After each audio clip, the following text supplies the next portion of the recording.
right, so boom, I colored the hair. And the reason why I color it, I'll color it black and I'll do like a couple peekaboo highlights.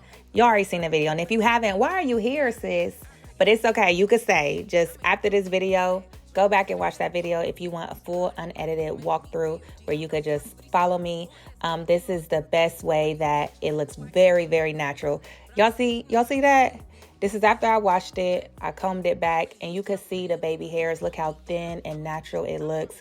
And I really believe it's from coloring it black. But there's a certain way that you got to do it so you don't stain that lace. So after I wash it, I'll wash my hair with tea tree shampoo conditioner while we let that wig air dry and lay down.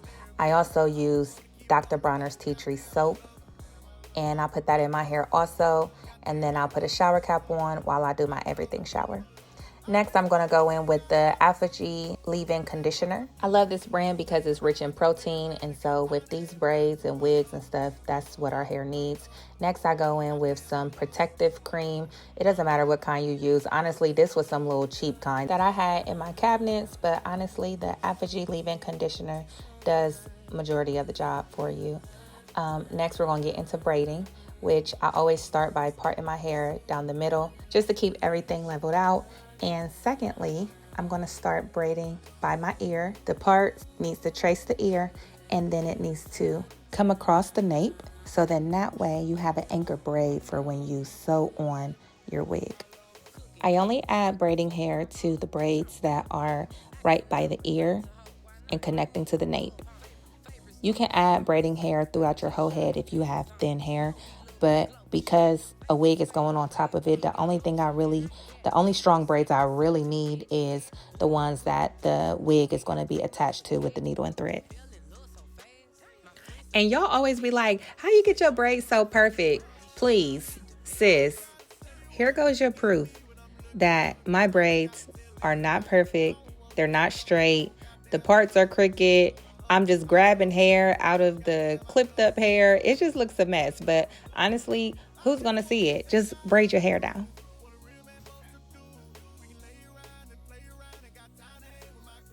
This part is so important if you sew your wigs down.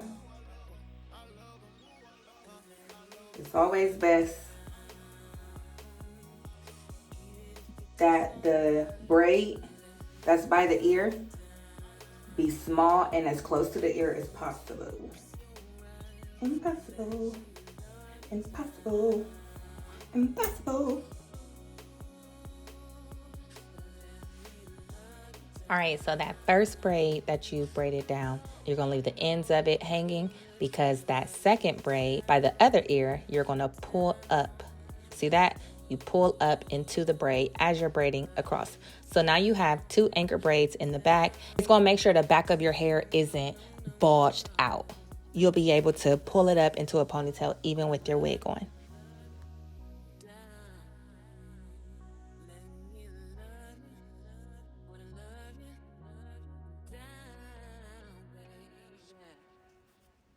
Okay, so now that I have my two anchor braids by the ear, which braiding hair is added, I'm going to go back to the middle part, and that's when I'll start braiding the hair back. I like to start at the top because, like I said, it keeps all of the braids level, going straight back in unison.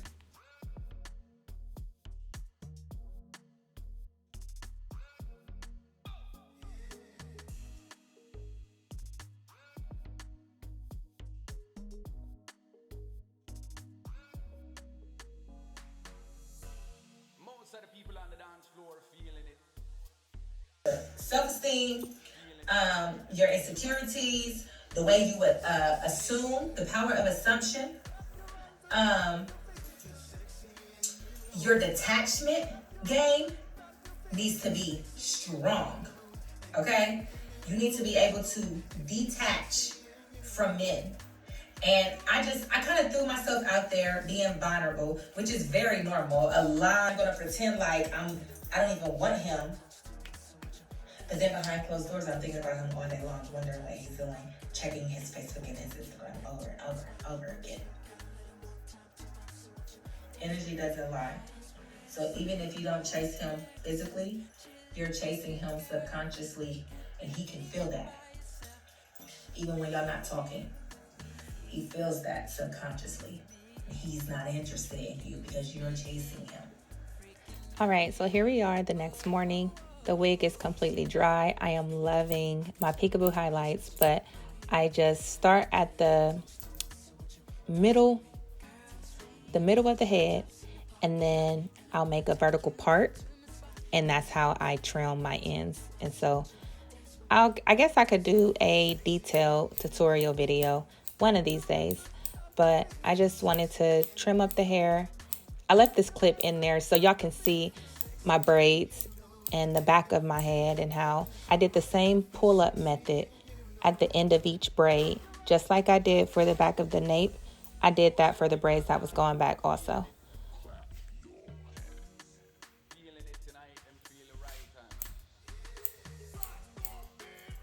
And so here I am, just blow drying the hair, making sure it's completely dry because I was putting it on, and I don't want the cape to be wet. I don't want nothing to be wet, and then it makes my braids wet. Y'all know how that go. You want the wig to be completely dry for hygiene reasons.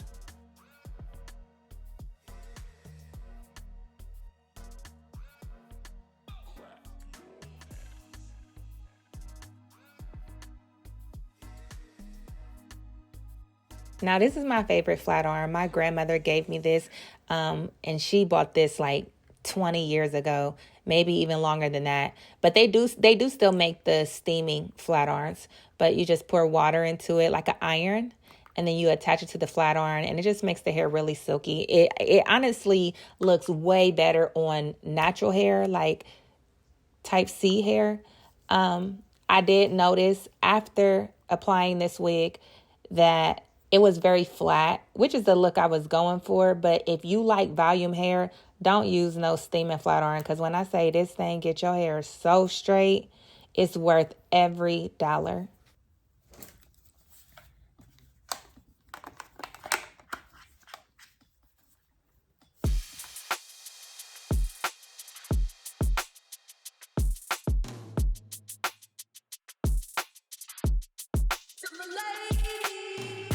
Say that brown peeking through is just not so beautiful. I mean, look how natural that is. That's why I'm telling you, coloring your wig 1B is it. Nobody is keeping the color 4. Nobody is putting dark brown hair. We are Black women. And it looks better. It does. It looks better. It looks very natural. It's giving silk press. It's giving coming straight out the scalp. Lace wear. Okay, so boom, here go the fun part. I gel my edges and then I'll blow dry them. So then that way there is no fuzzies. There is nothing sticking up. It's just going to be a smooth glide going back.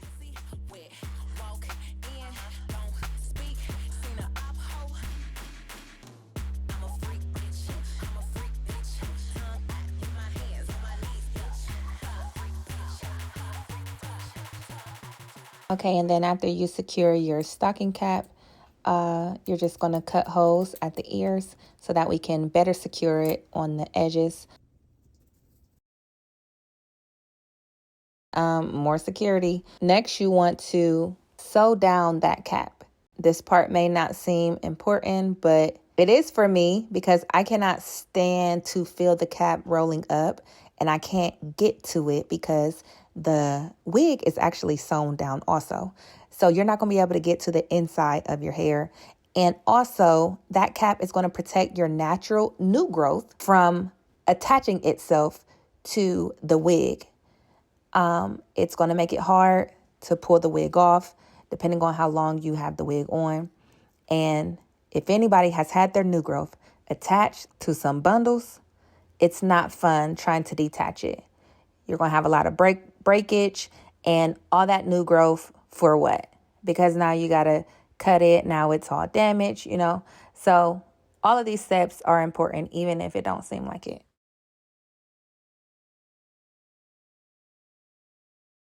And then you want to follow the hairline with your first layer of lace glue and let it air dry. It should take about 4 to 6 minutes. Okay, so this part, obvious. You're going to just cut it, but don't be like me and use some scissors. You want to use a razor brow razor. What are those things called? Because, you know, that's not the name for me. The name of it is a wig cap cutter, a wig cap razor. No eyebrows.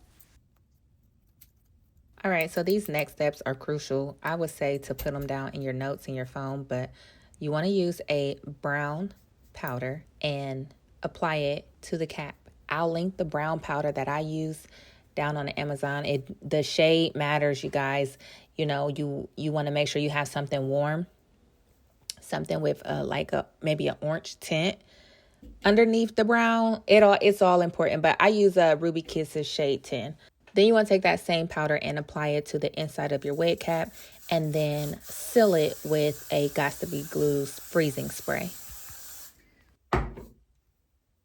Okay, so now it's time for our second layer of lace glue. And I just try to go in like medium-sized circles. Sometimes you can make them big. I've learned that the further back you go, the better. And I used to do a very, very, very thin line of glue. But now, look, I'll be stretching that thing. And that's because I know how to safely remove it, which is just rubbing alcohol. Rubbing alcohol literally dissolves it. And I just work it. I slowly pull. I don't pull too much. I take my time, you know. So it's a way that you can do it safely without ripping your edges out. You want to use a popsicle stick to smear it on there and make sure it's evenly coated. And then about 2 minutes, 3 minutes. It just depends on how long it takes for it to dry. But around 2 to 3 minutes, you do your third layer.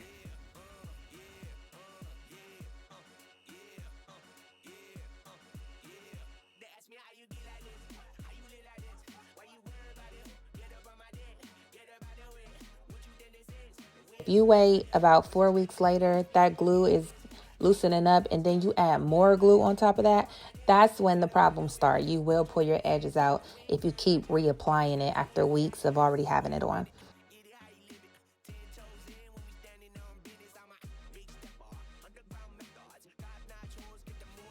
And lastly, our third layer, make sure that glue is dry before you apply that third layer. Same exact technique with popsicle stick, big circles, all that jazz. And then once it's 99% dry, that's when you will apply the wig. Now this step is really important. You want to go from the back and make sure that the ears of the wig is matching your ears.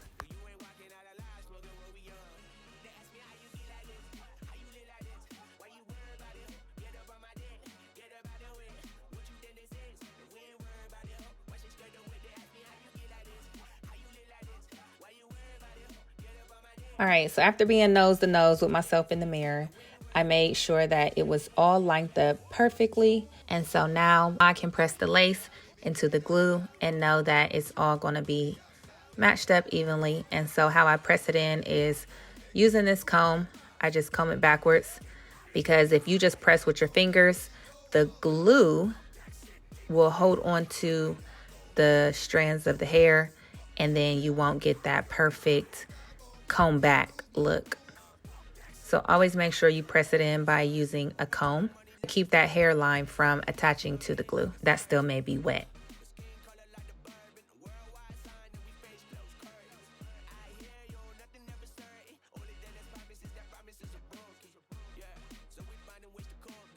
And at this point, if the glue doesn't feel strong enough, like it may be lifting maybe by the ears, it's okay because there's another step that's going to secure it down.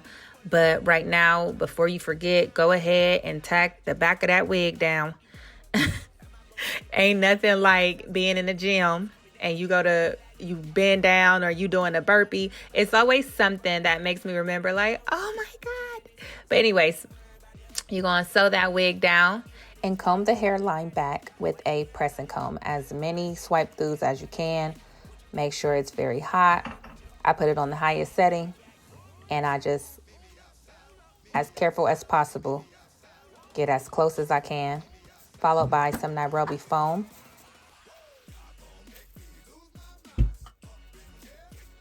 and then use the elastic band to tie the hairline down. All right, now this elastic band is a very crucial part because it needs to stay on for a whole hour. Pop some Tylenol. I don't want to hear about no headache. Y'all want y'all's lace to be melted. Y'all want y'all's hairline to look like it's real. Keep that band on for a whole hour, and in the meantime, you could be using that pressing comb to comb down the root of the middle part.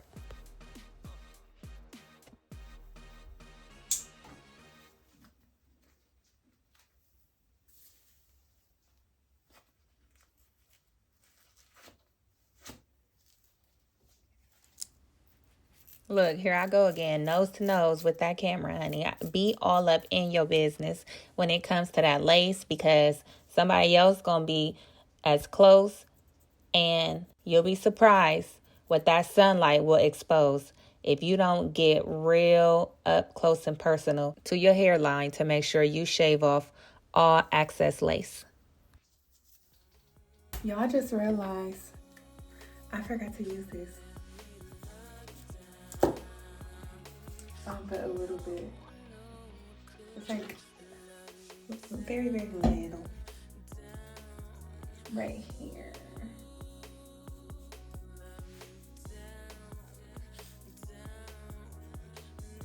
There we go. All right, so this is the next morning. This is how you achieve the no baby hair look.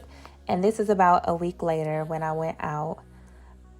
As you can see, it's still flat, and I did put some baby hairs in. And then this picture is about a month later. Still giving natural.